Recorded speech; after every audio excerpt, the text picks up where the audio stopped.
How can an elderly person keep safe when living alone and not having someone check in?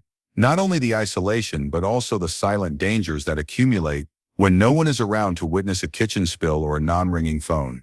As they age, many seniors must deal with the harsh reality that they may outlive their friends, wives, or even their children. However, most individuals don't realize this. Living alone does not necessarily equate to living in danger. In fact, some of the most self-sufficient, astute, and emotionally resilient older persons are those who have figured out how to make their surroundings and routines work for them rather than against them.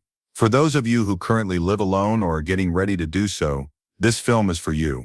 Today we'll go over 5 specific things that heart surgeons, geriatric experts, and real seniors consistently do to stay safe, steady, and supported while living alone.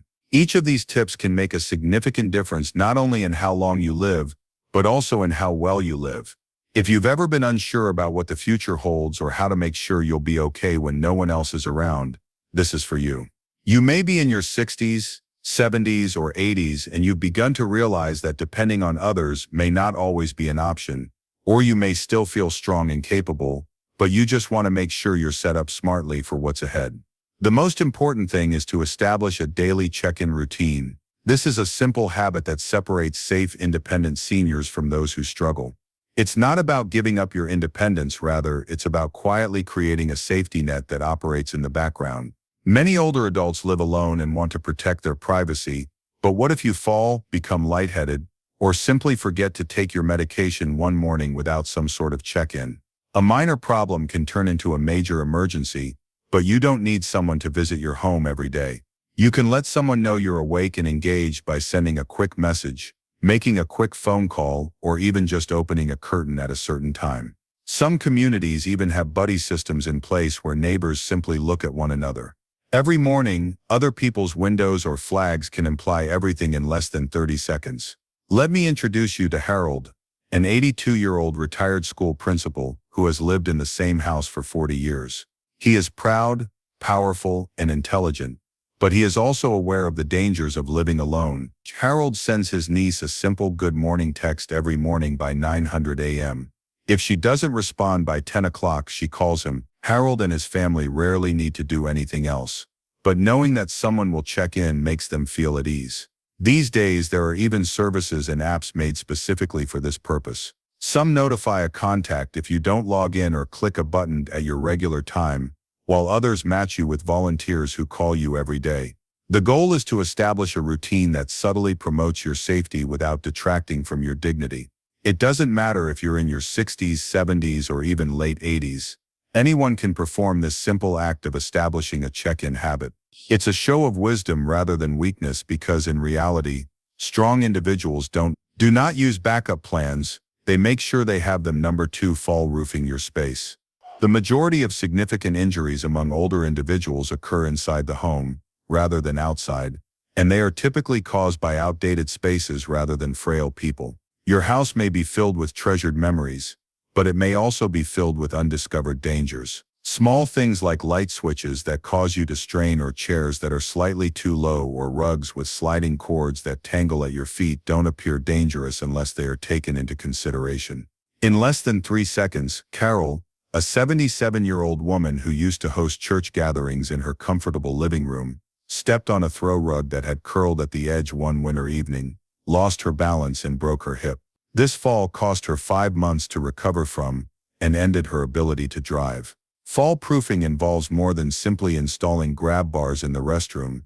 It also involves designing a house with you rather than against you, which entails ensuring the lighting is gentle but adequate, that your bed isn't too high or low, that hallways are clear, and that everyday necessities like dishes, towels, and prescriptions are accessible rather than hidden away in deep drawers or high shelves. Taking a leisurely stroll around your house as though you were assisting a visitor who had trouble walking is one of the best ways to find out what they might trip over or pause on, and what you need to remedy. The shoes you wear indoors are another little-known element. Purchasing house shoes with rubber soles will improve your balance and feet, and don't forget the restroom. Many elderly people walk around in socks or slippers that are too slippery, making it feel like walking on ice. It is the most frequent location for severe falls. People sometimes believe that I'm still healthy, I don't need all this yet.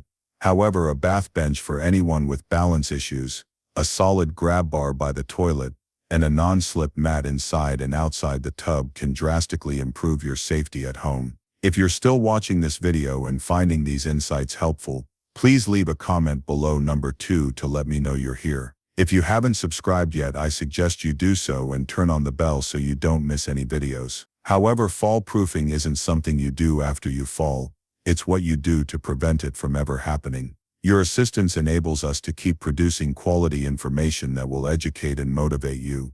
Let's proceed.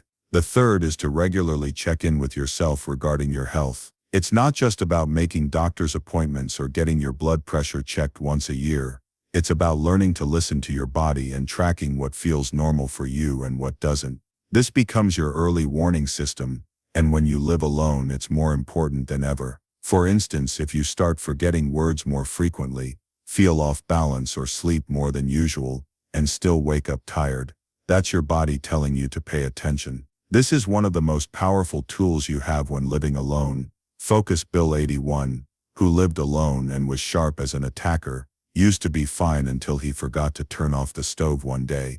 Then it happened again, and he left the keys in the freezer. It wasn't until his neighbor noticed the smell of burnt food one evening that someone realized something was wrong, and by the time he got help, he had already slipped into early-stage dementia. These small signs are like a whisper, but if ignored, they can become a shout.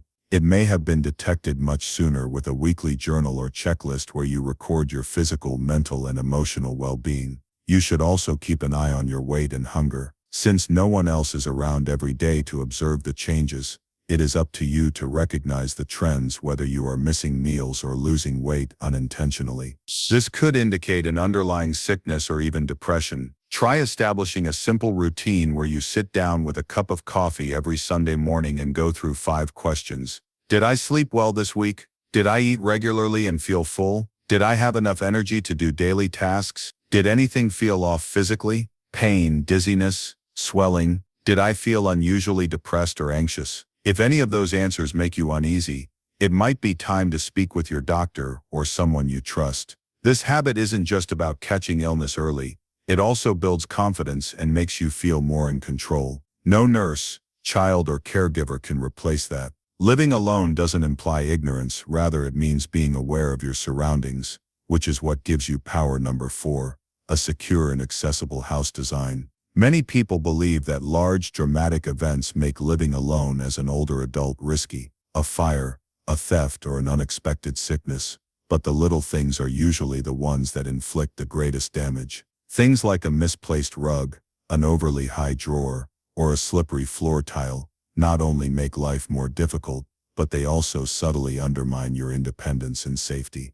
What's particularly challenging is that as time passes, you become accustomed to the little annoyances, like the flickering hallway light, that one step that always cacks or tilts slightly, and you learn to adjust your gait.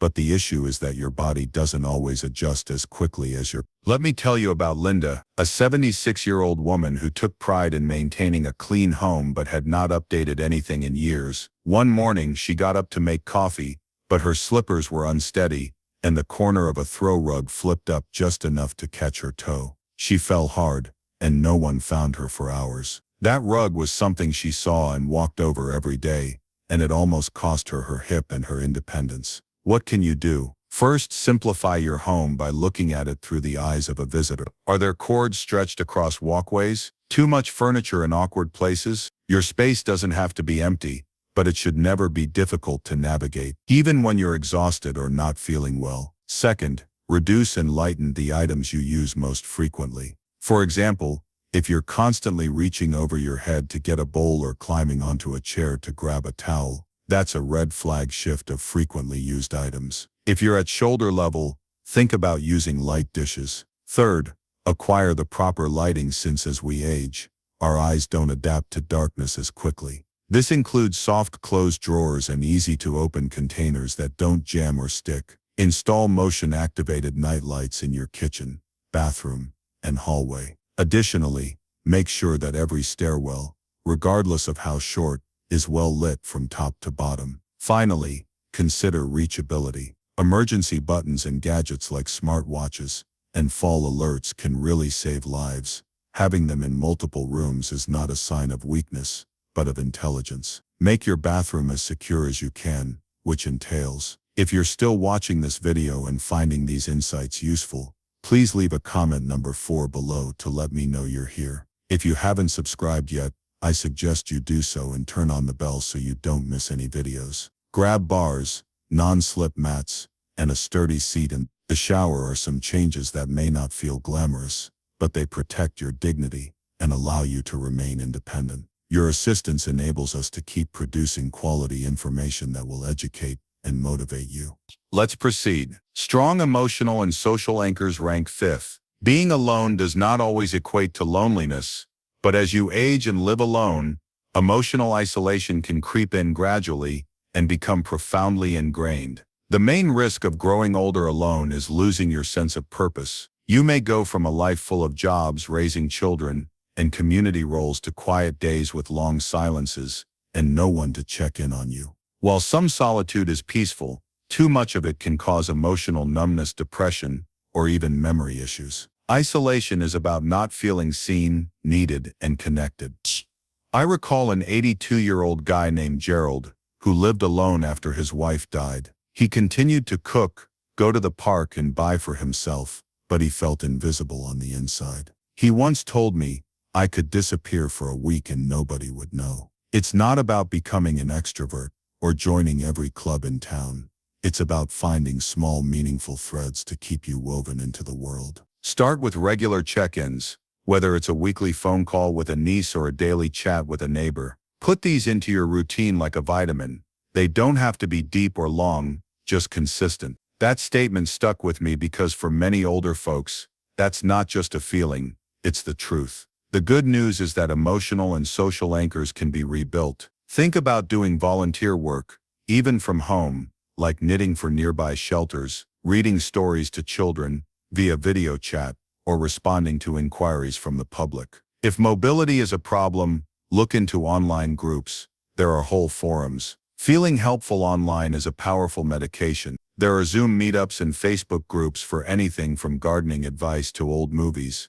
And yes, many of them are geared towards senior citizens. Another method that is frequently disregarded: many elderly folks own pets. Even watching fish swim in a tank can lower blood pressure and improve anxiety, according to research. A calm dog or cat also provides regularity and comfort, as well as motivation to stay active. Finally, learn about the senior center or community services in your area. Many of them provide meals, rides, and social events. The greatest gift they bring is the opportunity for human interaction. You may connect with others just by being present. You don't have to be happy and chatty every day. Loneliness is a health concern, and not only a mood, but it can be treated without more people. Tell me when you're prepared for the following section, number 6, which covers emergency-ready attitude and processes, with greater connection, greater consistency, and more modest methods to feel recognized. Being prepared for emergencies is just as important as maintaining daily comfort when living alone as an older adult. A slip in the restroom, an unexpected chest ache, and a midwinter power outage. What distinguishes a minor fright from a life-threatening emergency? When it comes to preparation, older people who live safely alone typically have what I refer to as an emergency-ready mindset. This doesn't mean living in constant fear. Rather, it involves planning ahead, staying one step ahead, and erecting small safety nets around your life so that assistance is always nearby. Let's begin with the fundamentals. Even a small fall might have disastrous results. Fall prevention is crucial, since fractured hips and head traumas can occur hours or even days without assistance. The bathroom features non-slip mats, grab bars by the shower and toilet, well-lit halls and furnishings arranged with walkways in mind. These may seem insignificant, but they could mean the difference between being able to move freely and spending hours in bed immobilized. Next, medical alert systems. Too many people put off doing this because they believe they don't need it yet. However, these gadgets have advanced significantly. Having one doesn't indicate that you're weak. Rather, it shows that you're smart enough to prepare for unforeseen events. Some of them resemble timepieces, and some can detect falls automatically, even if you can't click a button. Having a list of emergency contacts written on your phone, complete with names, numbers, prescriptions, and allergies, is another essential component. A copy is kept on your fridge by your primary care physician. Responders to emergencies, look there first. It might be able to talk for you. If not, there is food and water available. Non-perishable food and bottled water should be kept in every home for a few days. You have the makings of a basic emergency kit, not for doomsday, but for that snowstorm, or if you're too sick to leave the house, along with a few flashlight batteries and a backup phone charger. However, the most effective tool is your trusted neighbor, whom you can call or who can check on you. You don't have to become best friends. All you need is a simple agreement. If you finally have that calm voice inside of you that says, "I've thought about this, I've prepared. Can we check in once a week just in case, or don't see me for a few days?" If you're still watching this video and finding these insights helpful, please leave a comment number 6 below to let me know you're here. If you haven't subscribed yet, I suggest you do so and turn on the bell so you don't miss any videos. That alone can help you feel more at ease and sharpen your thinking. If something does go wrong, living alone after 70 doesn't have to mean living at risk. A little forethought can build a world of safety. Material to educate and motivate you. So let's proceed. Concluding remarks. What actually occurs when an elderly person is left alone? It can be either terrifying or empowering, and the difference is frequently found in the small decisions we make on a daily basis. Living alone doesn't mean being alone. It means having the chance to take control of your space, your health, and your time with the right habits, like staying socially connected, keeping your body strong, making your home safer, preparing meals that nourish you, and having systems in place for emergencies. You can create a life that's not just manageable, but deeply satisfying. Remember, it's not about avoiding every risk. It's about living wisely with the strength you already have and using it to build a life that reflects who you are: independent, capable, and deserving of peace and dignity. You've lived through so much. You've solved problems, survived challenges, and adapted to changes. That same strength still lives in you now. If anything, it's even stronger. Thank you for joining us today. We'd love to hear from you. Leave a comment below and share one thing you learned today and how you plan to use it in your life. Your thoughts are important to us, so don't hesitate to share them. Reading your comments gives us great motivation and encouragement. If you enjoyed this video and found it helpful, please like, subscribe, and share. Your support helps us continue creating good content to inform and inspire you. Thanks for watching, and we look forward to seeing you in the next video.